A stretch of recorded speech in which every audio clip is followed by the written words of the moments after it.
Welcome to your Nadex Global Economic Calendar preview for next week. My name is Jason Paff. I am a Nadex educator and independent analyst.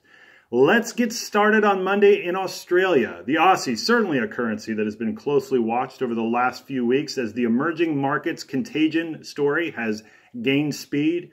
The Australian economy heavily dependent on commodities, and as those prices have slid, certainly has put the Aussie under pressure. The currency has weakened against the US dollar and most of its global peers. On Monday, Royal Bank of Australia Governor Philip Lowe will give comments and his commentary as to the path forward for the Aussie and general economic conditions. This is an economy that is closely linked with China and closely linked, as I said, with commodities. And so really the headlines of the day are swirling around that currency, and traders will look very closely to Governor Lowe's comments for an indication of the path forward. Certainly if you're looking to trade the Aussie next week, at the beginning of the week, it could be very volatile. We'll also get the meeting minutes from the last Royal Bank of Australia meeting. Any hint or indication that that bank could be tilting more hawkish, meaning a lift in raising interest rates, or turning more dovish, meaning that they may be continuing to weaken from a monetary policy perspective, will certainly move the Aussie as we start trading next week. On Tuesday, we stay in Australia as we'll get a read on inflation and retail sales, and we'll look at the health of the Australian consumer and that angle on their economy. On Wednesday, we go to North America and we look at the Canadian dollar. Retail sales in Canada will be on the docket. A lot swirling around the Canadian economy, even though they have traveled a little bit beneath the radar, as most market watchers have focused on the Chinese and United States trade relationship.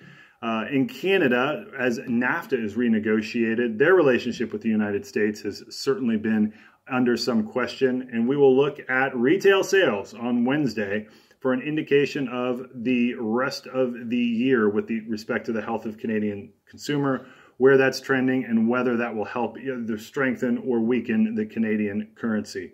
We'll also get a read on home sales in the United States. Home sales, always a critical part of the United States economy. A read there can not only move the US dollar, but that could also, if it's a surprise, impact stock indices as well. The S&P 500, the Russell 2000, or the Dow Jones could all move on a major news story coming out of the home sales figure in the United States.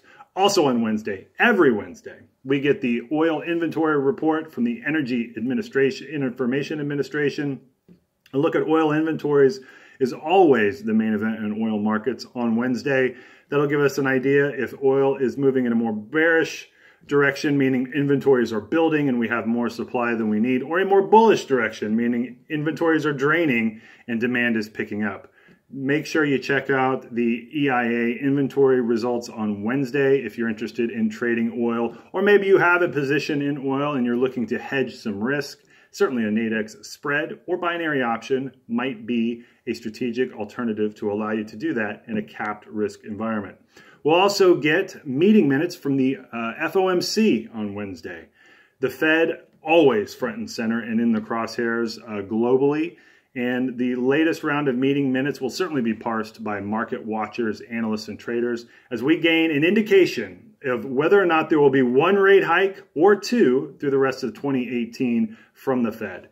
A strong hint or a tilt of the hand towards two rate hike in these meeting minutes will certainly strengthen the dollar. An indication that maybe that outlook is weakening or there might be only one rate hike through the end of 2018 could send the dollar in a new direction. The dollar over the last week is certainly much stronger against its G10 peers, but if there is any hint of dovishness in the FOMC minutes next week, that could certainly change course rather quickly on the dollar. On Thursday, we go to Asia and we take a look at the Japanese economy.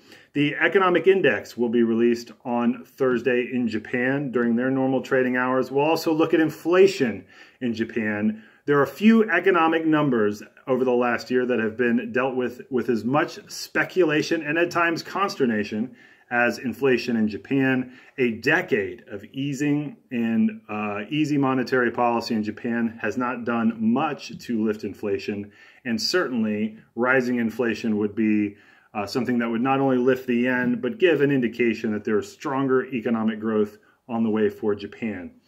Economically speaking, inflation has ticked up lately, but certainly not risen to the Bank of Japan's expectations. We'll be watching that closely on Thursday to see which direction that is headed. If you're a yen trader or a Forex trader, you'll certainly want to be watching those numbers closely and certainly look at the potential for taking a position on that based on which way you think that may break on Thursday. We'll also get jobless claims in the United States.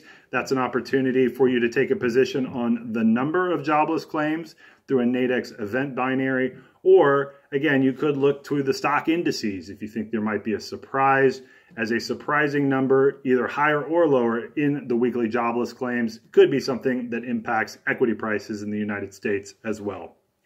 On Friday, we go to Europe. We go to Germany, the largest economy in Europe and probably the most important for an indication on the overall health of the Eurozone and the single currency. We will get a read on German GDP on Friday, and that will kick things off in the U.S. session. Also on Friday, we have the annual Jackson Hole Retreat for the world's economic elite. Always a source of heavy news flow, many stories, market themes, speculation, predictions, you name it. It will come out of Jackson Hole. That will not only frame the picture on Friday, but some of those themes, questions, comments, insight, and stories that we get out of Jackson Hole on Friday will begin to set the table for us next week. And I will be right back in the same place next week to give you a preview of that week's economic calendar. But until then, my name is Jason Paff. Thank you for joining me on this preview of this week in the Nadex Global Economic Calendar.